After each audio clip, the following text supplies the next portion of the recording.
तीर्थास्पदं शिवविरञ्जनदोषरेण्यं मृत्यार्तिहं गृह्णति बालभवाभिभूतं वन्दे महापुरुषे चरणरविन्द्रं बंसी विभूषितकरान्नवनीरनाभाः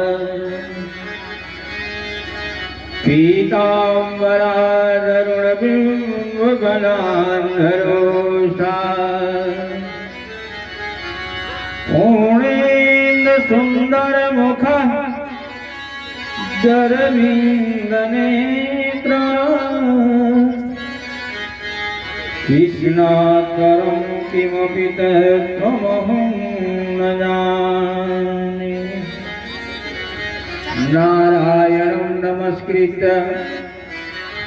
नरं चैव नरोत्तमं देवीं सरस्वतीं व्यासं ततो जयमुदीरये।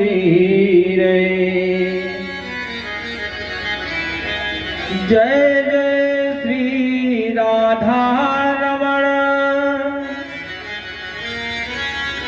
जय जय नवल किशोर,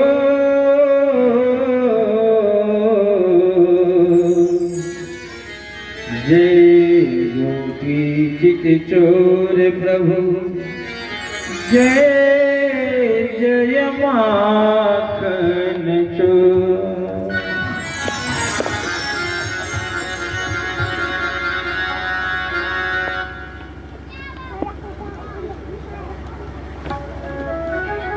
नमः परमहंसा स्वादि चरण कमल चिन्मकरंदाय भक्तजन मानस निवासाय श्री रामचंद्राय श्रीमद्भागवत पादारविंदालवागी बड़भागी हरकथा रसिकगण सती सावित्री गार्गी अमृति नर्मदा सेव्या श्रीया एवं श्री किशोरी जी के परम चरित्र का अनुकरण करने वाली देविया हाँ माताएं, हमारे देश के भावी कर्णधार बाल गोपाल परम कथा रसिकगण श्री हनुमंतलाल जी महाराज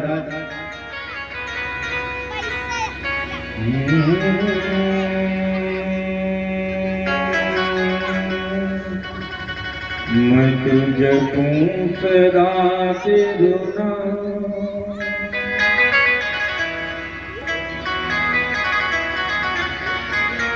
मैं तुझे सदा तेरा नाम दयालु दया करो। मैं तुझे सदा तेरा नाम दयालु दया करो। सदा तेरा नाम दयालु दया करो। मैं सदा तेरा नाम दयालु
तुम्हारी अपनी दया के खोलो द्वार, अपनी दया के खोलो द्वारे हार खड़े हैं भक्ति तुम्हारे, हार खड़े हैं भक्त तुम्हारे अपनी दया के खोलो द्वार, अपनी दया के खोलो द्वारे पूर्ण हो सब काम, दयालु दया करो हरे पूर्ण हो सबका दयालु दया करो मैं तो प्रभु सदा तेरो नाम दयालु दया करो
स्त्रिया कन्याश्च जगरे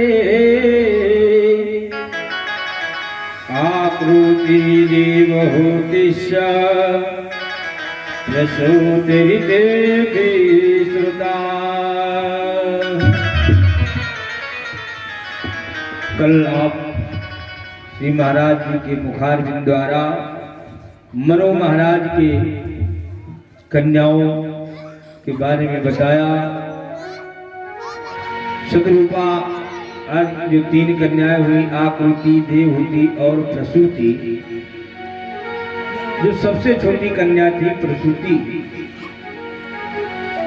उसका विवाह महाराज दक्ष के साथ में कराया। रुचि प्रजापति के साथ में जब उनका आश्रय लेके धर्म के द्वारा विवाह हुआ, आकृति का विवाह महाराज रुचि प्रजापति के साथ में हुआ और धर्म का आश्रय लेकर के उनके घर साक्षात यज्ञ नारायण प्रकट हुए और उनका विवाह दक्षिणा नाम की एक लड़की के द्वारा उनका संपन्न हुआ। इसलिए यज्ञ के बाद में दक्षिणा दोगे तभी यज्ञ सफल होती है। यज्ञ नारायण की पत्नी का नाम दक्षिणा है। सुखदेव जी कहते हैं परीक्षित मैत्रेय मुनि विदुर जी के ये प्रसंग सुनाते हुए बोले, विदुर जी, देवहूति माँ की 9 बेटियां हुई। आज कल आप लोग कथा को श्रवण किया। ब्रह्मा जी के जो मानस 9 पुत्र थे, उनके साथ में विवाह हुआ। कपिल मुनि महाराज का जन्म हुआ। आज चरित्र आप कल सुने ही। मैत्रेय जी कहते हैं, विदुर जी महाराज, मन महाराज की सबसे छोटी बेटी जिसका नाम प्रसूति देवी, उनका विवाह महाराज दक्ष प्रजापति के साथ में हुआ। उनकी 16 कन्याएं हुई। उन 16 कन्याओं में 13 कन्या को धर्म के साथ में विवाह कर दिया। धर्ममूर्ति नामक पत्नी के गर्भ से भगवान नर नारायण इस रूप में प्रकट हुए, जो आज बद्री नारायण में विराजमान है। नर नर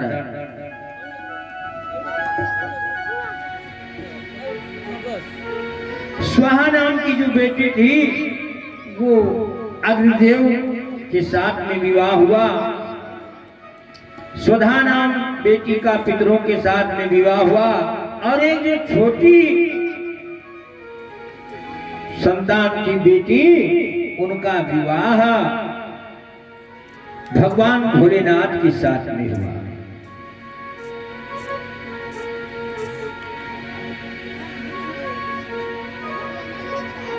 और महारानी सती यज्ञशाला में अपना प्राण त्याग दिया। कितने में पूछा, महाराज हुआ क्या, क्यों प्राण त्याग दिया? महाराज, जब पद मिल जाता है तो मद आ ही जाता है, अहंकार भर जाता है।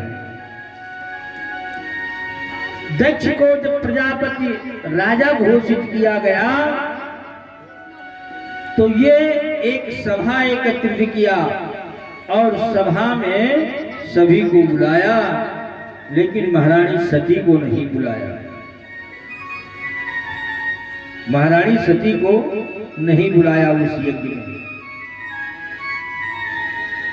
विदुर जी चौंक गए।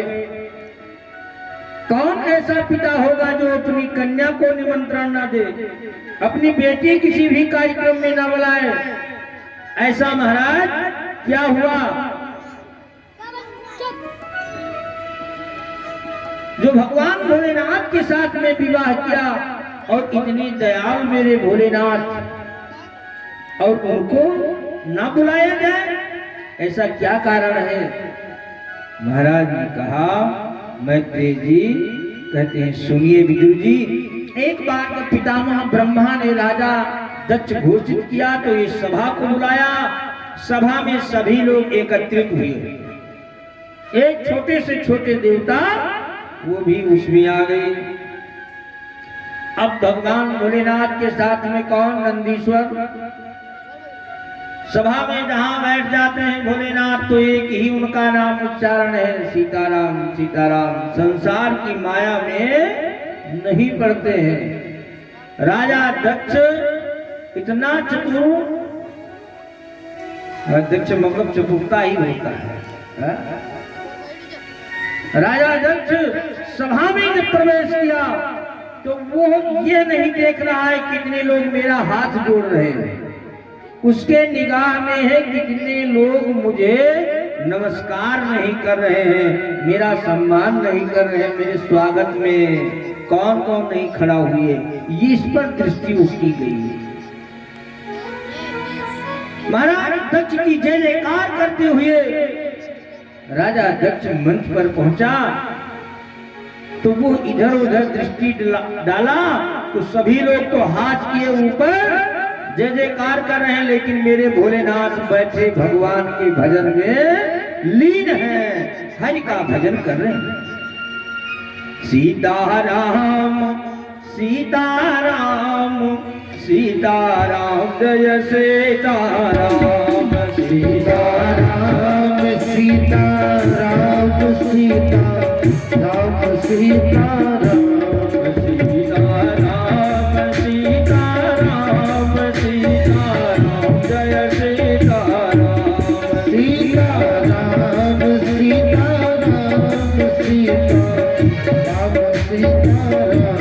सीताराम सीताराम सीताराम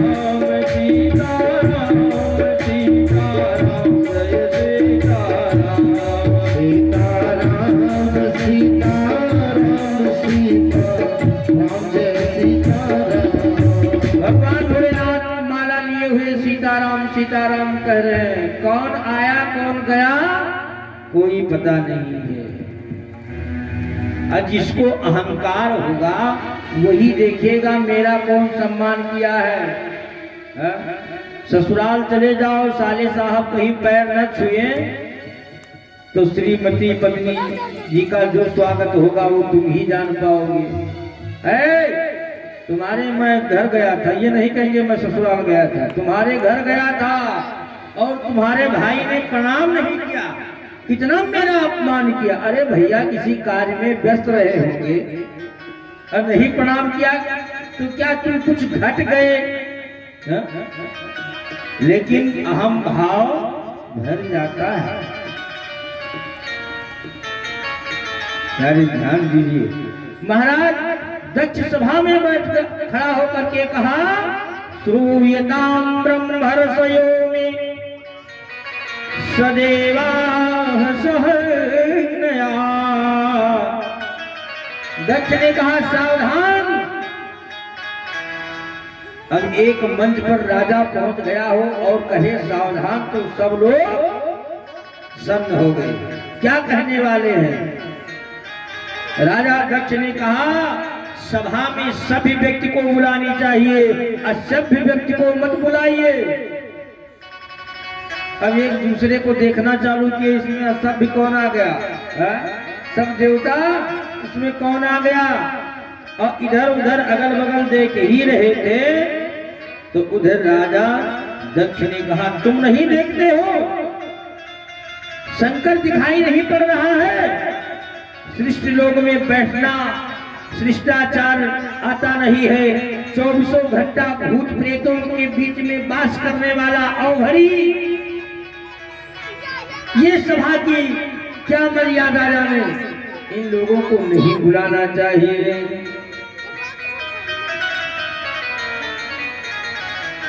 निर्लज्जता तो है ही नहीं। अब इतना करते करते राजा दक्ष ने तमाम गालियां दी थी। नंदीश्वर बैठे थे, उनको बर्दाश्त नहीं हुआ। हरि गुरु निंदा सुनहि जे काना, सुनहि जे काना, होहि पाप गो घट समाना। हरि बोल गिरना सुनहि जगाना सुनहि जगाना होई राते कर समाना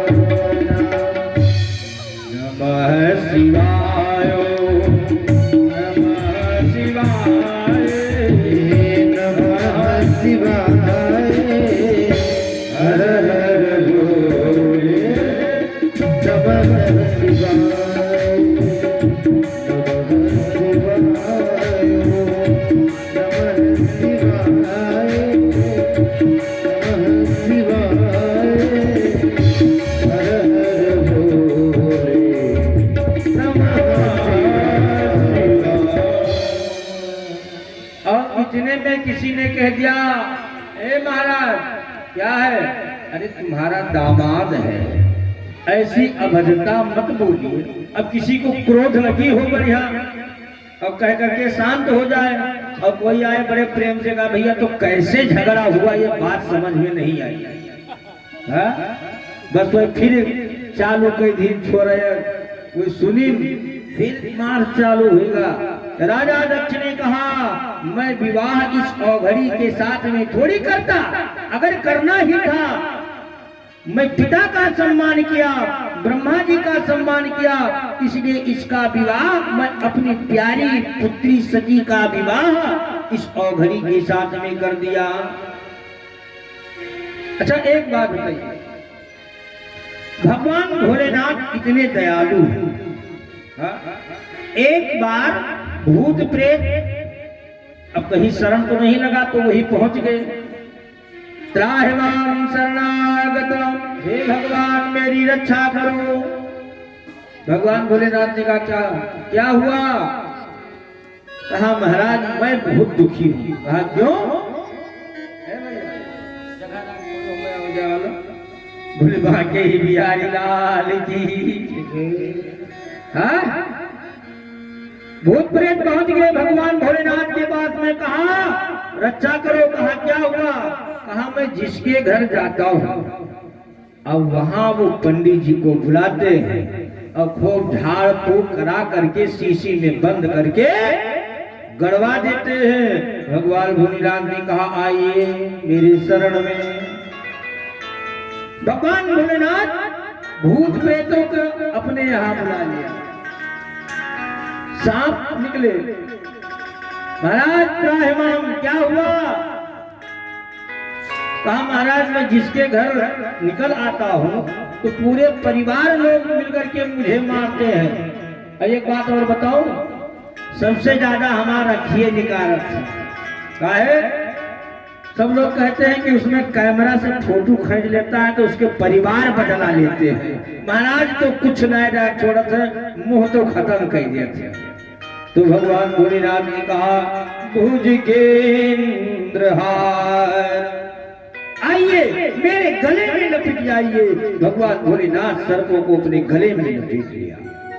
बिच्छू दौड़कर आई, उनको कंठ में धारण कर लिया। हा? इतना दयालु कौन हो सकता है?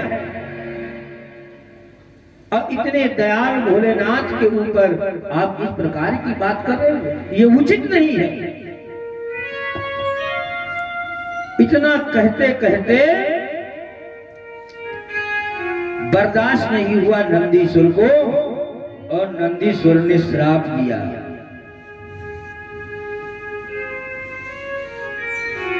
प्यारों में हम सांप लपेट कर जाते, बिच्छी लपेट कर जाते,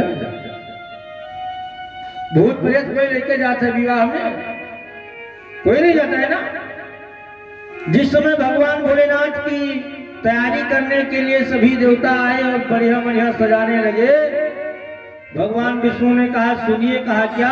आप बढ़िया दिव्य रूप तैयार करिए,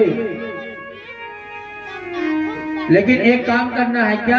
भूत प्रेत आदि को बारात लेकर के नहीं जाना है। भगवान भोलेनाथ ने कहा जब हमारे परिवार ही नहीं जाएंगे तो हम जाकर क्या करेंगे? और श्रृंगार भी होता है तो सर्पों के द्वारा बढ़िया बाघंबरी पहनाया अब रसरी कहाँ मिले? कहूँ ये जिन्हें घूमत है पकड़ी करे इधर बस यहीं से दी। भगवान भोलेनाथ के कमर में सर्प के द्वारा उनकी बाघांबरी रोकी गई।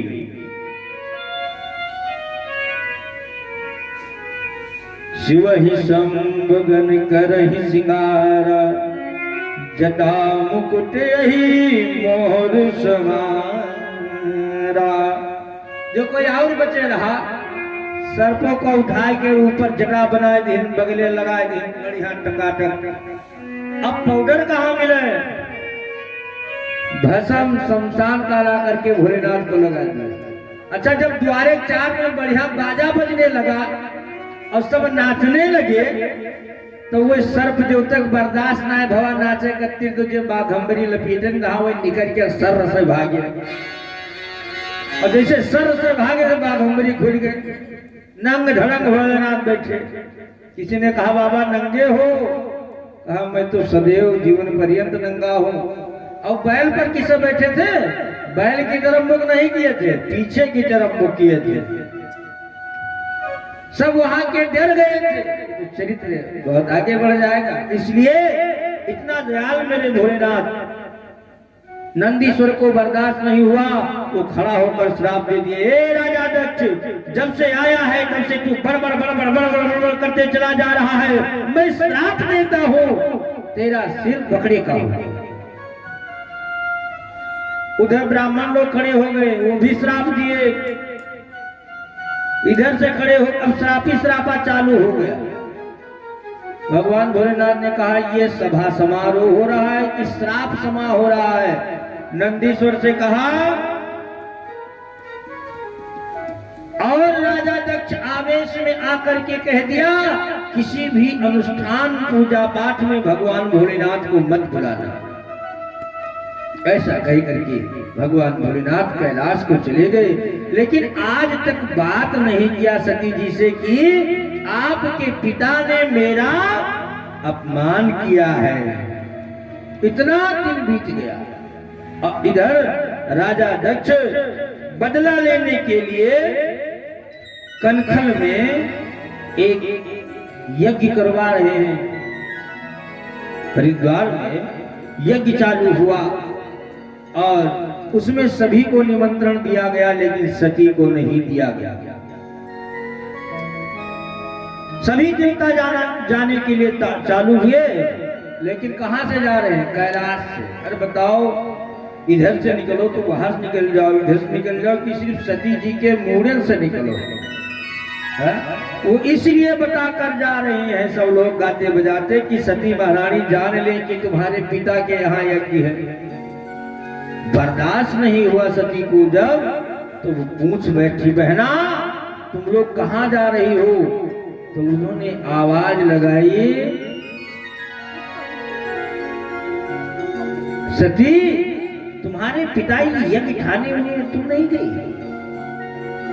सती महारानी अपने पिता का सम्मान बचाने के लिए ये नहीं कहा कि निमंत्रण नहीं आया है।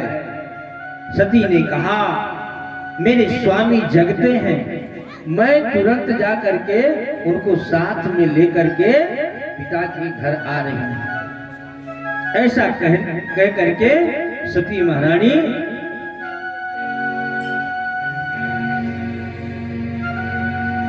ध्यान कर रही हैं, मेरे पिता मुझे निमंत्रण नहीं दिया, ऐसा कैसा हो सकता? अब इतने में बोले श्री रामचंद्र भगवान की जो ज्यादा चतुर होते हैं उनकी राजा दक्ष की ही हार होती है। अभी आगे आएगा। चतुरता बहुत किया और वही गुण सती महारानी के अंदर भर गया था। और जबकि भोलेनाथ पहले से ही परित्याग कर चुके थे, बीच में जब भगवान रामचंद्र जी का परीक्षा लिया था, भगवान भोलेनाथ ने प्रणाम किया था, जय सच्चिदानंद जग पावन, जय सच्चिदानंद अस कही चलो मनोज न सावन। दूर से प्रणाम किया कि लीला में विघ्न ना हो। सती को शंका हो गया। सती वहां परीक्षा लेने गई। भगवान राम को देखा, जहां चितवई तहां प्रभु आसीना।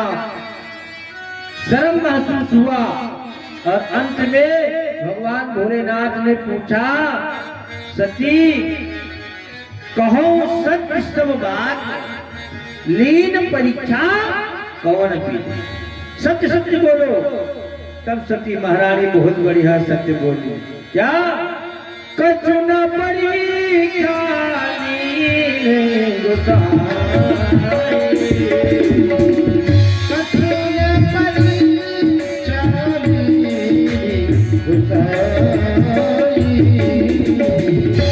लीन प्रणाम तुम्हारे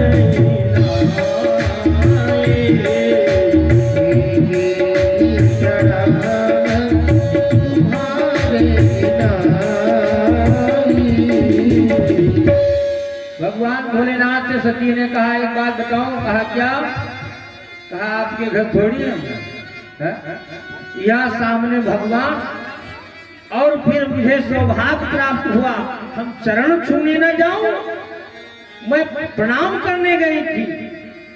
सत्य में अब इनाए बताएं कि हम सीता का रूप धारण करके परीक्षा ली। तब शंकर देखो धर ध्याना, सती जो चरित्र कीन, जो सती ने किया भगवान भोलेनाथ सब जान गए। उसी दिन शिव संकल्प लीन मन मारी,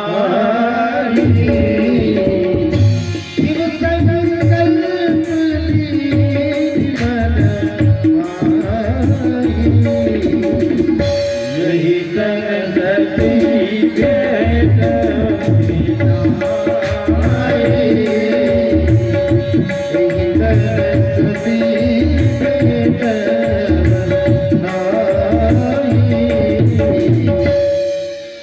इस प्रकार से सती कितना झूठ बोला, लेकिन भगवान भोलेनाथ ने सती को ये नहीं बताया मैं आज से नहीं बोलूंगा। मन में लिया संकल्प कि आज से सती का और मेरा कोई संबंध नहीं है। प्यारे ध्यान दीजिए, परमात्मा की व्रत में अगर कोई भी विघ्न कर रहा है तो उसको धीरे से उसके जानकारी में ना हो, उनके जानकारी में ना हो, लेकिन जरूर उससे प्रेम आप धीरे धीरे कम करिए। मीराबाई को बारंबार रोका गया, भजन मत करें, मेरे कुल की नाक कट जाएगी। मीराबाई को लाख रोका, लेकिन मीराबाई नहीं माना। अंत में राणा ने कहा, मेरे घर से निकल जाओ। मीराबाई ने बड़े प्रेम से कहा, हे राणा, तू मुझे क्या निकालेगा, मैं पहले ही चली। कहा, मेरी वृंदावन ससुराल, हे राणा, मेरी वृंदावन ससुराल, संभाल राणा तेरी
हे मुबारक सुख में भर सब तोहे कारग। मेरे लिए ये हानिकारक मेरे ये हानिकारग। हे राणा मोड़ बसे तेरो घर बार। कौन तेरे घर में मूर्ख ही मूर्ख बसे, जो भजन में दिक्कत देते हो, ऐसे घर को मैं लेकर के क्या करूंगी। मोड़ बसे घर बार, संभाल राणा तेरी नगरी तेरे बने ससुराल। संभाल राणा तेरी नगरी। तेरी नगरी रे राणा, तेरी नगरी। तेरी नगरी राणा तेरी नगरी। ससुराल संभाल राणा तेरी नगरी।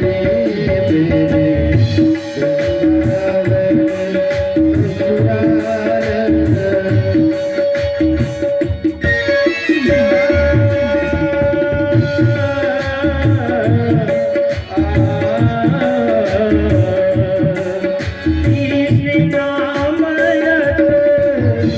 ससुराल। कृष्ण नाम मीठो लागे। दुनिया को सुख भी दुनिया को सुख पीतो लागे। मोहि न भावे संसार। संभाल राणा तेरी नगरी। मेरे वृंदावन ससुराल। संभाल राणा तेरी नगरी। मेरे वृंदावन ससुराल। और बताओ, एक बात और बताओ राणा, ध्यान दीजिएगा। तू बार बार कष्ट तोड़ की बात कर रहा है। हाँ? मेरा विवाह तो बचपन में ही हो गया था भगवान के साथ में। क्यों? दूधा इनकी माँ ने पूछा, माँ से पूछा ये सिंदूर क्यों लगाती हो, तो इन्होंने कहा सौभाग्य बढ़ता है। मीराबाई ने पूछा मेरा पति कौन है, उन्होंने कहा भगवान है। तो भगवान के पास में जाकर के मीरा ने सिंदूर लगा लिया। और मीराबाई कहती है राणा, तू गढ़ की तोड़ बार बार कह रहा है ना, सुन। गढ़ की तोड़ छोड़ मैं जाऊंगी। गढ़ की छोड़ मैं जाऊंगी। कुंज गली में श्यामा श्याम गाऊंगी। कुंज गली में श्याम श्याम गाऊंगी। यहाँ भगतन की भरमार। संभाल राणा जाति भगतन की भरमार। संभाल राणा तेरी नगरी। मेरो वृंदावन ससुराल। संभाल राणा प्यारी नगरी। भगवान का भजन करने के लिए राणा ने रोका। मीराबाई घर छोड़कर वृंदावन पहुंच गई और तब से भजन ही करना चालू कर दिया। अब भाव होना चाहिए, भक्ति होनी चाहिए। भगवान के प्रति में जो अनादर करे उसको उसके भान में ना हो कि ये मुझे परित्याग कर रहे हैं, लेकिन अंतःकरण से उसको निकाल दीजिए। जो भी बाधक बने बगलिया दीजिए, लेकिन मन से ऊपर दिखावा से इतना प्रेम करिए कि वो समझे सब कुछ हम ही है। इसलिए प्यारे,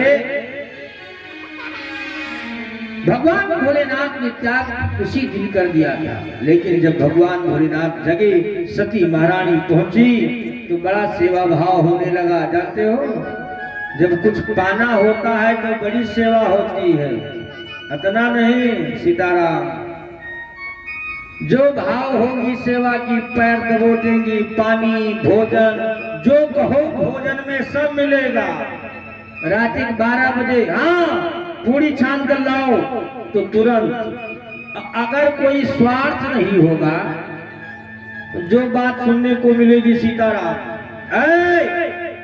दिन भर घूमते रहते हो, रात भर सोने नहीं देते हो, बड़ लगा कर बैठे हो, बड़ी डांट देंगी। अब कुछ प्राप्त करेगा तो बड़े भाव से कहिए, नथुनी हमरे नाही। हे टिंकू पापा, एक का हो कहीं ऐसा है? हाँ ये बात है, का होगा? अरे बहन किया विवाह ठना है और बड़े भाव से आए रहा और कहीं नहीं है। चले वहाँ बहुत भाव है, बड़ा सेवा है, तो कहीं तो क्या करना है, चले जाना। कहीं ना तू ना जाओ तो ठीक नहीं है। हाँ तब कहेंगे अच्छा चलो हम हो चलो, तो कहीं वैसे ही कर वो सब टूट टाट गाए नथुनी इतनी सुंदर बनवाए लाओ, तब चले। नथुनी हमरे नाम जतन कर तू, नथुनी हमरे नाम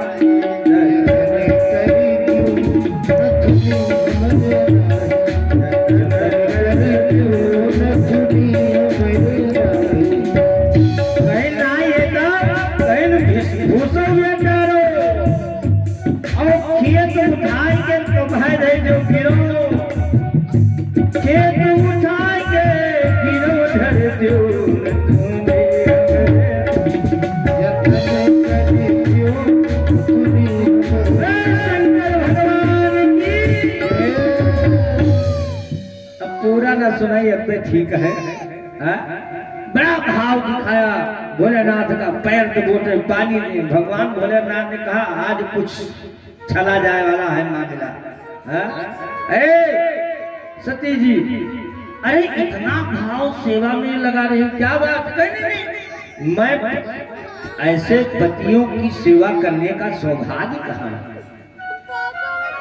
भगवान भोलेनाथ ने कहा तो बड़ी सेवा कर रही हो, क्या बात है? तो कहा ऐसा है। क्या है? कहा प्रजापते स्वसुर सांप्रतम निर्यापितो यज्ञ महोत्सवा किल। ये नहीं कहा मेरे पिताजी के यहाँ यज्ञ, ससुरस्य सांप्रतम तुम्हारे ससुराल में यज्ञ खना हुआ है और आपको चलना है। भगवान भोलेनाथ ने कहा मुझे जाने की कोई आवश्यकता नहीं, अभी भी नहीं बता रहे हैं। जो अपमान हुआ था और इधर का एक बात बताओ, अरे उस कार्यक्रम में बहन आएंगी, बुआ आएंगे, मौसी आएंगी, बहुत जितने नातेदार रिश्तेदार आए हैं सबका दर्शन होगा। और इतना दिन विवाह का हो गया है, मिलना जुलना भी नहीं हुआ और उसी दिन सब मिल लेंगे। भगवान भोलेनाथ ने कहा देखो सती, मेरा जाना उचित नहीं है। कहा नहीं है उचित, मतलब इसका तात्पर्य? कहा कुछ नहीं, हम नहीं जाएंगे ना आपको जाना है। सती महारानी ने कहा ये तो बात ठीक नहीं है, ससुराल में कोई कार्यक्रम हो और ना आए। आगे की कथा में तो महाराज जी सुनाए होंगे। श्याल को बुद्धिदाय कहा, कन्या विकृणो लोभा, दंपति नाम सकल कर्म। श्याल को बुद्धदाय का, अब कोई कार्यक्रम ठने तो माता पिता सराय न लिया जाए। बड़े सा रही हैं और उन्हीं अच्छा उचित राय बताई है, जवन मियर कही है वह हुई। और माता पिता पूछ भैया कुछ खाए पिए की व्यवस्था करें ना, आप परेशान का है हो तो बैठे रहो। बस सीताराम बस वो सही राय बताए दिन बढ़िया टन हुआ। अंत में रोना ही रोना हो गया। क्यों? वयोवृद्ध की बात मानना चाहिए प्यारे, ध्यान दीजिएगा। जो घर में वयोवृद्ध की बात नहीं मानते हैं, माता पिता के बताए हुए कोई मार्ग पर कार्यक्रम नहीं करते हैं, अंत में पश्चाताप करना पड़ता है। जानते हो, एक आदमी थोड़ा चल रहे हैं, एक आदमी विवाह करने के लिए एक के घर आया। ध्यान से सुनिएगा, बड़ी गहरी बात है मिश्रा जी, हम आपको ही सुना रहे हैं। तो विवाह करने के लिए आया, सब वार्तालाप हो गया, लेकिन एक प्रस्ताव सामने आया। सब लोग बैठे थे। कन्या पक्ष वाले ने कहा जो मांगना है सो मांग लो, हम देने के लिए तैयार हैं। तो कहा आप देने के लिए तैयार है तो विवाह भी पक्का हो गया है? विवाह भी पक्का हो गया। अब क्या कहना है? कहा नहीं, एक शर्त है। कहा क्या? कहा उस विवाह में वयोवृद्ध नहीं आएंगे, सब युवा युवा आएंगे, वयोवृद्ध नहीं आना है। तो जो घर के पुरनिया ने वो कहा भैया तो विवाह कैंसिल हो जाए है? लेकिन उनका कुछ कार्यक्रम पहले से जुड़ा था, तो उन्होंने खड़ा हो गए जिनका विवाह होना था। कहा तो इसमें क्या करना है, वयोवृद्ध की क्या काम है, वहाँ क्या करेंगे, बड़बड़ बड़बड़ करेंगे, कुछ काम तो है नहीं। युवा लोग जाएंगे विवाह में, अब बारात चमकेगी। बात प्रस्ताव हो गया, सब कंप्लीट, बारात भी चल दिया। गांव के किनारे पहले बारात पहुंचती थी तो वहां से संकेत आता था कि बाराती आ गए हैं, अब गांव में प्रवेश करें। तो उधर से इधर से भेजा, तो उधर से एक आदमी उधर खड़ा हुआ था। कहा हे भैया, कहा क्या? कहा एक शर्त और है। कहा क्या? कहा आप नदी के उस पार में है ना, लेकिन जाने के पूर्व में जब बारात चली थी तो सब लोग तो मान गए थे, लेकिन एक वयोवृद्ध थे वो नहीं माने थे। कौन? नाना। ना ना ये न माने, सदैव नाना कहा है, नाना। संबंध भी ऐसा है, नाव रखे तो बढ़िया, अब नाना दोनों बात नहीं माने। नाना कहे हम चलेंगे, तो एक आदमी कहा विवाह नहीं हुआ तो कहा कोई जान नहीं पाएगा, हम चलेंगे। कहा कैसे? अब आजकल तो टेंट पंडाल सब आवत ही से, नहीं पहले लाज के जात रहा, डल्लप महन लाज ले भर ले तब फिर लेके जाए। नाना कहीं की ऐसा है, हम बात बताते हम चलेंगे बारात जरूर, लेकिन हम अपने जुगाड़ से चलेंगे। कहा कैसे? कहा हमें कोने में बैठा दो, जितना करता है सब हमारे ऊपर लाद दो। अब नाना उसी के नीचे बैठ गए। अब नाना जब बैठे, बारात किनारे पहुंच गए। ये प्रस्ताव हुआ उधर से कि जो हमारे गांव के किनारे नदी बह रही है उसको आप पेवर दूध से बहवा दीजिए तो विवाह पक्का हो जाएगा, तब विवाह होगा। अब उधर से आया आदमी, बताया तो कहा भैया ये पहले नदी को मेरे खाली हुए, इतना पानी बहा है, और दूसर चीज दूध इतना पेवर कहाँ पाई जो नदी बहा। वो आदमी कहकर चला गया। अब बोले शंकर भगवान की जय, जय बोला करो। अब जब वो आदमी चला गया तो एक आदमी किनारे आकर के कहा भैया ऐसा है जब विवाह ही नहीं होना है तो नानक कहे मारे दांत सांस फूल जाएगी। अब नानस कहीं तो निकल जाओ, अब नाना तो निकले या हाय रहा वयोवृद्ध विवाह हो करावे, ना होती तो विवाह होगा हो। अब नाना आई के विवाह हो धीरे से कहे नाना, कहा कहा आप निकल आओ, कहा बारात वापस हो गए, कहना अब निकल आओ, ब्याह ही नहीं होना है तो का वहां बैठा रहो। नाना मोड़ ऊपर हुआ, कहीं बेटा क्या हुआ, कहा कुछ नहीं हुआ, खत्म विवाह खत्म। कहा हुआ क्या, कहा हुआ यही छोटी सी बात है। उन्होंने कहा इसको दूध से बहवा दीजिए नदी को। नाना ने कहा छोटी सी बात को लेकर इतना तुम लोग टेंशन में हो, विवाह तो होगा। कहा कैसे, कहा तुम संदेश भेजा दो वहां। कहा क्या, कहा उनसे कह दीजिए नदी तुम खाली करा दो, दूध हम बहवा देंगे। जब नदी खाली हुई तब तो दूध बही। नाना बढ़िया बात बताई कि जब नदी खाली हुई तब दूध बही, और कहे नदी खाली हुई कहे को वहां दूध बही, तो ऐसे विवाह पक्का हुई। एक आदमी कहा कि भैया अब आप नदी खाली कराओ पहले तब तो दूध वहां बहाई, हमारे पास दूध की व्यवस्था हो गई है, चकाचक सब लगा हुआ रखा हुआ है, नदी खाली कराओ पर दूध। एक वयोवृद्ध आदमी था खड़ा हुआ, चट से कहा एक बात बताओ, उसमें कोई वयोवृद्ध तो नहीं आया है, हमें लग रहा है बुद्धि वही दिया होगा। वयोवृद्ध आया है ना, अब वहां से आए तो देखे ना दांत ना,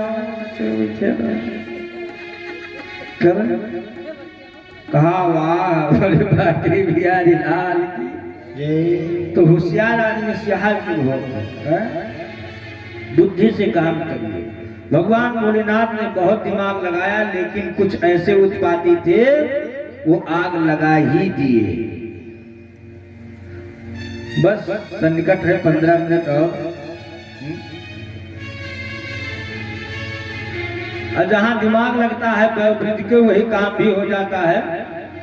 एक ट्रेन में 9-10 लड़के, और जहां लड़के तहां भड़के, लड़के हुए भड़के, और भड़के तो जानते हो फिर लड़के लड़के, अब वो लड़के लड़के फिर भड़के फिर लड़के, नावे ऐसे होते हैं लड़के।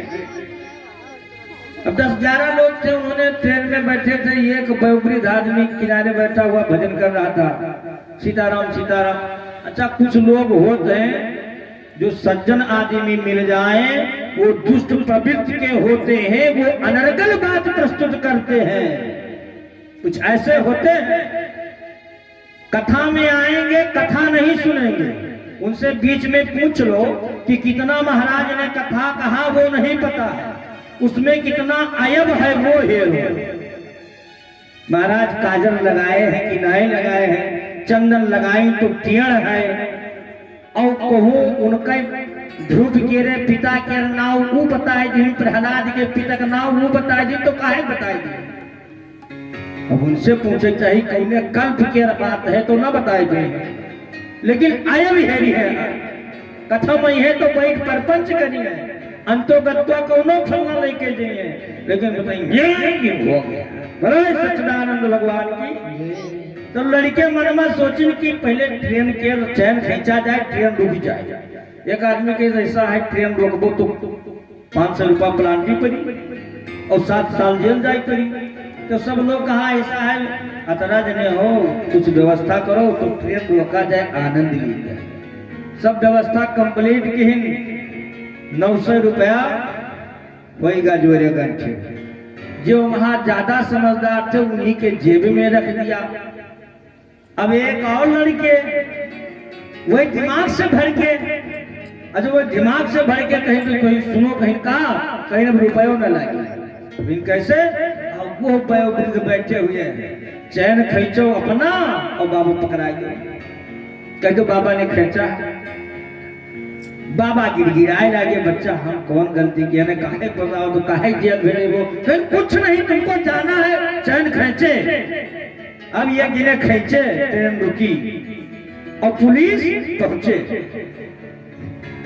चैन खींचे, ट्रेन रुकी और पुलिस पहुंचे, और जैसे पहुंचे तैसे लड़के लोग फिर भड़के कहीं बाबा ने चैन को खींचे। बाबा इधर आओ। बाबा अपन दिमाग लगाएं जो इनका ठीक कहीं का बताई नीक नीक भजन करते हैं, यह आफत आई देवी चल। अब चली जेल काट। बाबा लगे रोने, क्या है?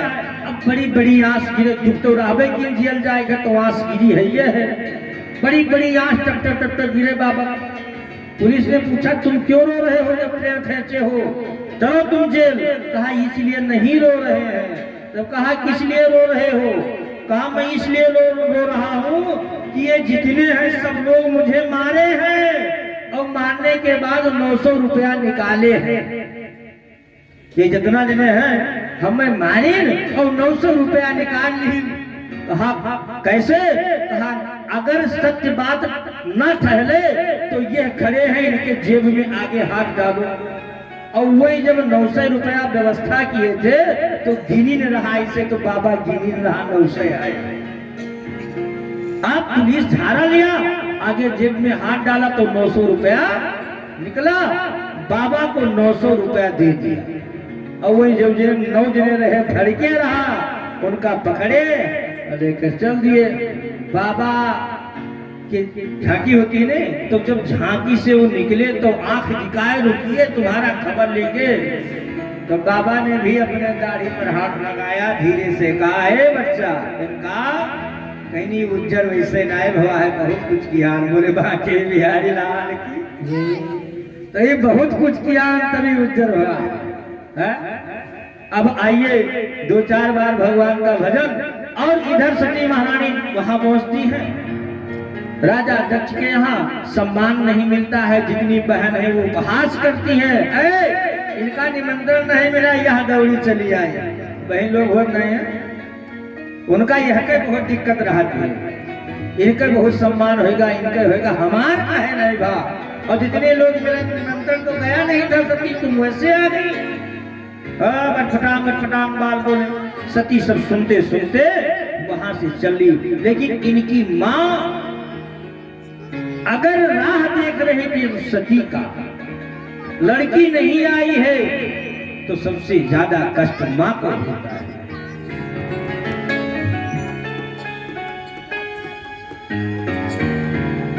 सादर भले मिली एक माता,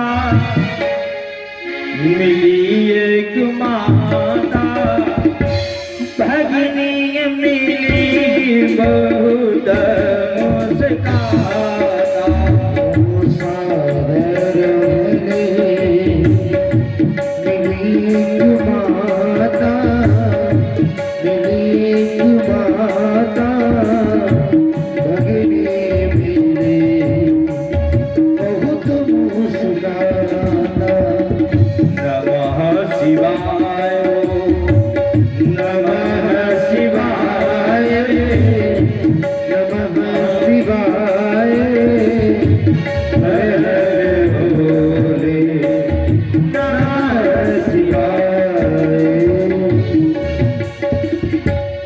दरवाजे पर इनकी माँ खड़ी प्रतीक्षा कर रही है।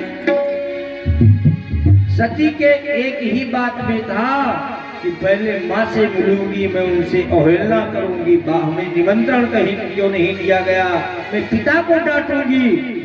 माँ के पास में पहुंची, माँ ने उसे गोद में ले लिया और सती और वो रोने लगी। सती ने कहा माँ एक बात बता, मुझे निमंत्रण क्यों नहीं दिया गया? माँ ने कहा बात को भूल जा, तू आ गई है, सब कष्ट खत्म हो गया। सती ने पूछा पिता कहाँ है? उन्होंने कहा जगीशाला में है। वहां पहुंचा और डांटने लगी, और डांटने के बाद अंतो गंगा जमीन को खुरचा, अग्निदेव प्रकट हो गए, सती बस भूत हो गई। बोली सती महारानी के। नारद जी महाराज भगवान भोलेनाथ के पास में पहुंचे। भोलेनाथ से कहा त्राहिमाम त्राहिमाम। भगवान ने क्या? भगवान भोलेनाथ ने कहा क्या हुआ? कहा महाराज दक्ष ने सब गड़बड़ कर दिया। कहा क्या गड़बड़ हुआ? कहा सती को उठाकर हवन कुंड में स्वाहा कर दिया। भगवान भोलेनाथ को क्रोध लगा, अपनी जटा को पटका। वीरभद्र प्रकट हुए, बोले वीरभद्र भगवान की। उन्होंने कहा कहा किम करूं, मैं क्या करूं? उसने कहा जाकर राजा दक्ष के यज्ञ को ध्वंस कर दीजिए। वहां से वो पहुंचे और इधर से जो सती के साथ में गए थे वो उधर से डांट मार खाकर आ रहे थे। रास्ते में भेंट हुई, सब जाकर राजा दक्ष धड़ा को उठाकर हवन कुंड में स्वाहा कर दिया। भगवान भोलेनाथ को मनाया और मनाने के बाद भगवान भोलेनाथ यज्ञ सफल करने के लिए गए तो वहां जजमान का सिर ही नहीं। अब क्या करें? वो तो हवन कुंड में स्वाहा होगा, अब क्या करें? खड़े तुरंत बगड़े का सिर लगा और बड़ा बड़ा बड़ा बड़ा लगे करने। आजकल में वो करते हैं, वो इसलिए करते हैं क्योंकि राजा दक्ष उस समय बकरे की तरह बोल रहे थे, भगवान भोलेनाथ प्रसन्न हो गए थे, इसलिए सब लोग ओठ को बजाते हैं। बोले शंकर भगवान की नमः शिवाय, ओम नमः शिवाय। जान लो भगवान भोलेनाथ के नाम है, ताली बजाए कह लो ना, उनके घरे के रात जनते हो ना, जाने लो भूत प्रेत बिच्छू सांप और बाकी हाँ जब सवार होते तब कभी कहा था हाँ बोले शंकर भगवान की नमः शिवाय, ओम नमः शिवाय, हर हर भोले नमः शिवाय, नमः शिवाय, ओम नमः शिवाय, हर हर भोले नमः शिवाय, शिवाय, ओम नमः शिवाय, हर हर भोले नमः शिवाय, शिवाय, ओम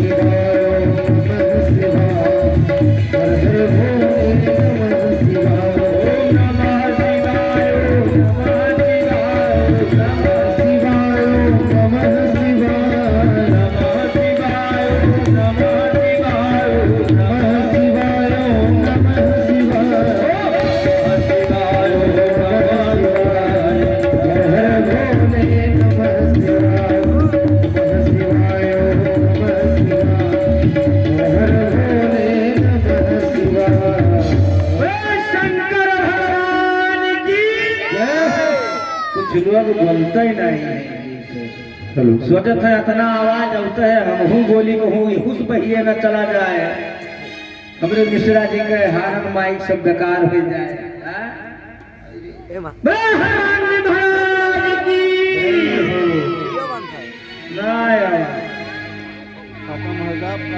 अब जानते हो नवरात्रों ना ही कहीं किसी में भूखा है, एकादशी रहा वहां निवृत्त होगा। श्रीमद्भागवत महापुराण की, ग्राम देवता की, स्थान देवता की, पितृदेवता की। महाराज की मंचासीन होने वाले हैं, आप लोग समय निकाल कर आए, कथा का रसा स्वागत करें। हमारे कृष्णा जी तब तक एक भजन सुना रहे हैं, आप लोग श्रवण करें।